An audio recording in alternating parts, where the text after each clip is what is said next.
অভিনব, কিন্তু মেঘলা যে ধরনের গান গায়, মানে সেটা কি এদের অ্যাপিল করবে? বুম্বা, এটা তোমার ভুল ধারণা। আমার বিশ্বাস ভালো জিনিস দিতে পারলে আজকের প্রজন্মের ছেলেমেয়েরাও সেটা ভালোভাবেই নেবে।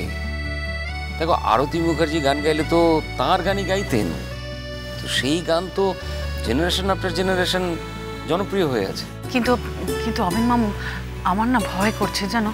আসলে আসলে ওর নামটা তো আর একটা নামের জায়গায় লেখা না। তাছাড়া কলেজে সব ইয়াং ছেলে মেয়েদের ব্যাপার, হঠাৎ যদি কোনো কারণে উত্তেজিত হয়ে পড়ে। আর মেঘলা তো গলাটাও ঠিক নেই, ঠান্ডা লেগেছে, সকাল থেকে কারোর সাথে কথাই বলছে না মনে হয়।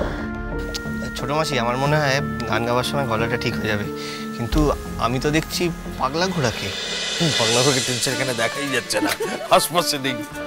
আরে কি বলিস তোরা? ও তো কলিগদের সঙ্গে আছে, কি করে আসবে এখানে?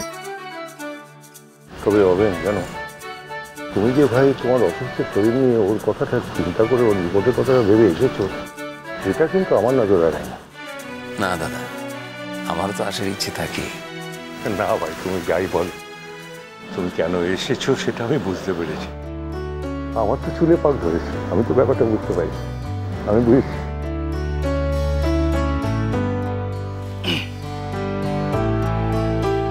নমস্কার এবং আমার ছাত্রছাত্রীদের শুভেচ্ছা।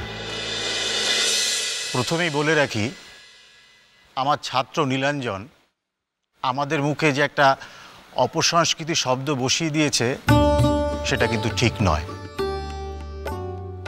ব্যান্ডের গান অপসংস্কৃতি, এটা কিন্তু আমরা মনে করি না। কারণ পৃথিবীর গানের ইতিহাসে যে সমস্ত বিখ্যাত বিখ্যাত শিল্পীরা সংঘবদ্ধভাবে গান করেছেন, তাহলে কিন্তু তাদের অসম্মান করা হবে। আসলে যা ভালো, যা শোভনাক্ত দেয়, যা আমাদের বৃত্তের প্রসারতা বাড়ে, তাতে কিন্তু আমাদের কোনো আপত্তি নেই। আরেকটা কথা বলি, সেটা হচ্ছে এই সঙ্গীতে এই সংস্কৃতি আর অপসংস্কৃতির এই লড়াইটা, এটা কিন্তু আমরা এই প্রজন্মের মধ্যেই দেখতে পাচ্ছি। এটা কিন্তু আমাদের সময় ছিল না। আসলে আমাদের সময়ে বড় বড় ওস্তাদজির আশ্রয়ে আমরা সঙ্গীত শুনেছি।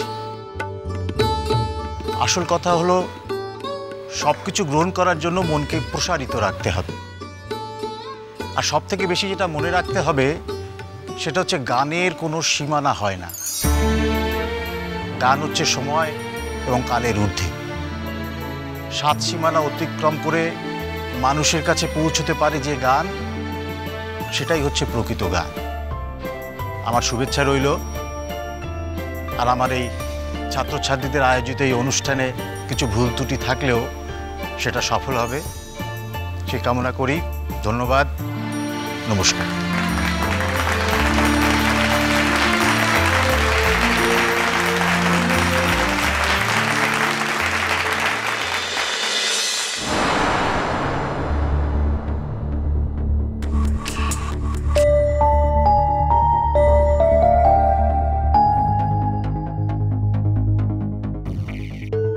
ওই তো, এই কাজরি। হ্যাঁ কাম্মা, ওই দেখ, মিষ্টু আর তিথি এসে গেছে রে। ভালো হয়েছে, ওরা প্রথম থেকে শোটা দেখতে পাচ্ছে। যাক বাবা। পিগলো, তোর পাশের সিটটা কিন্তু খালি আছে। এই দাদাভাই, দাদাভাই বাড়াবাড়ি হয়ে যাচ্ছে, কিন্তু আমি কিন্তু উঠে পেছনে চলে যাবো। এখানে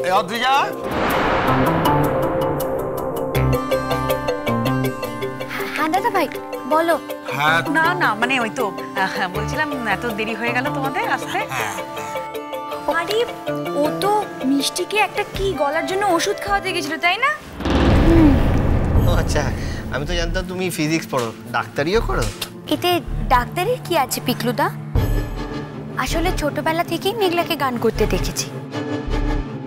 তো ও যখন গলাটা একটু খারাপ খারাপ হয়ে যায়, গুরুজিকে দেখেছি একটা টোটকা দিয়েছে, আর ওটা দিলেই গলাটা ঠিক হয়ে যায়। তাই ওটা বানিয়ে ওকে দিতে গিয়েছিলাম। এর সঙ্গে ডাক্তারির তো কোনো সম্পর্ক নেই। আচ্ছা ঠিক আছে, চলে এসছো যখন আর দেরি করো না, বসে পড়ো, শুরু হয়ে যাবে এক্ষুনি অনুষ্ঠান।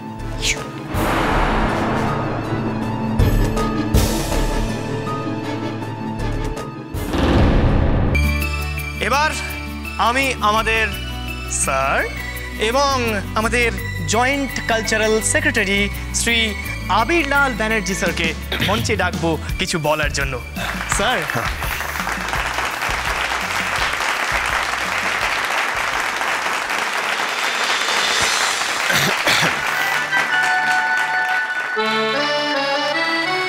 নমস্কার। আস্তে আস্তে আস্তে আস্তে, শান্ত হয়ে বসো, শান্ত হয়ে বসো। আমি জানি সবাই খুব উত্তেজিত। আসলে আমার বিশেষ কিছুই বলার নেই, শুধুই আপনাদের কাছে নিঃস্বার্থভাবে ক্ষমা চাওয়া ছাড়া। দেখুন, আমি জানি আপনাদের কাছে আমি যে বিশেষ প্রমিস করেছিলাম সেটা আমি রাখতে পারিনি। ঠিক আছে, ঠিক আছে, কিন্তু আমি কথা দিয়েছি যে আজকের নির্ধারিত অনুষ্ঠান আমি একদিন আয়োজন করবই আপনাদের জন্য। তাই বলছিলাম যে অনেক ঘটনাই ঘটে পৃথিবীতে, হয়তো আমার এই ভুলের জন্য একজন তরুণ প্রতিভাকে আমি আপনাদের সামনে হাজির করাতে পারবো।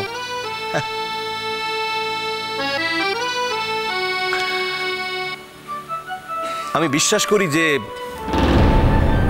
সবকিছুর পেছনেই কোনো না কোনো কারণ থাকে, আর যা হয় তা ভালোর জন্যই হয়। নমস্কার।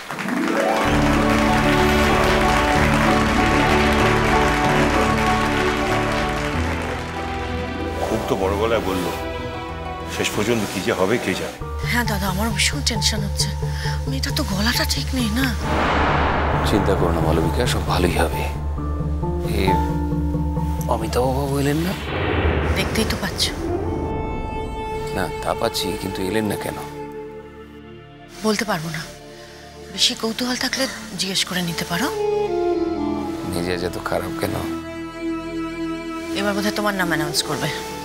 তাতানটা গেল কোথায়? আমাদের সঙ্গেই তো এলো। কোথায় গেল বলো তো? এক্ষুনি দেখলাম তো, ওই তো ওদিকেই ছিল।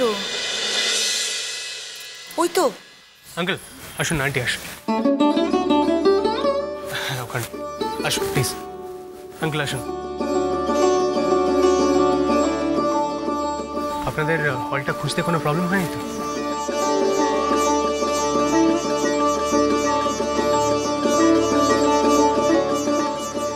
আরে আঙ্কেল, মা, অবিন মামু।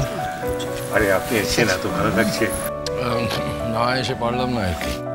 খুব ভালো করেছেন দাদা। মেয়েটার কত আনন্দ হবে বলুন তো। আমি তো তাই বললাম, চল একবার ঘুরেই আসি। তাতান, হ্যাঁ হ্যাঁ, আঙ্কেল এদিকে।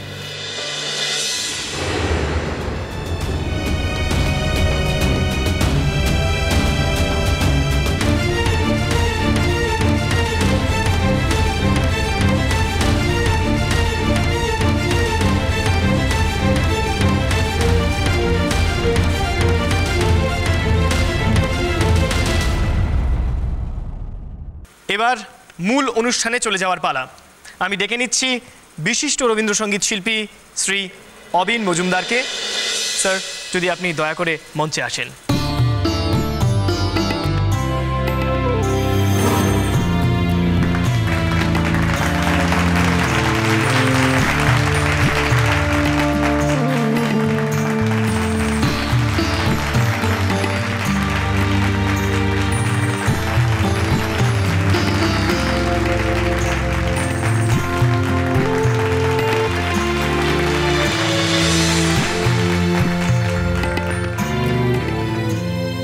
নমস্কার।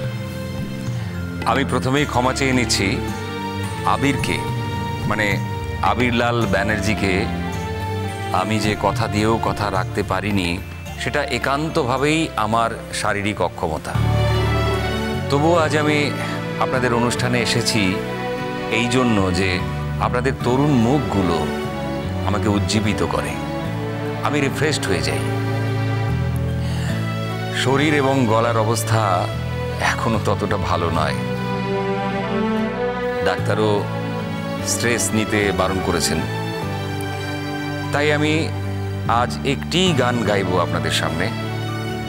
আমি কথা দিচ্ছি আগামী দিনে নিশ্চয়ই এই ক্ষতি পূরণ করে দেব। মেঘলাকে দেখছি না আজকে। হ্যাঁ, মেঘলা একটু গ্রিন রুমে আছে আঙ্কেল, মানে কনসেন্ট্রেট করছে। আসলে আমি পাগলা ঘোড়াকে বলেছিলাম ওকে যাতে সামনে আসতে না দেয়। আপনাদেরকে দেখে ফেললে তোর সারপ্রাইজটাই আর থাকবে না।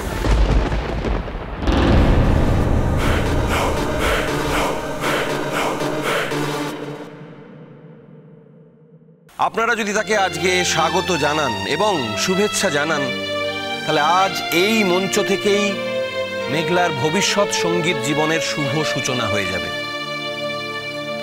আসছে মেঘলা বন্দ্যোপাধ্যায়।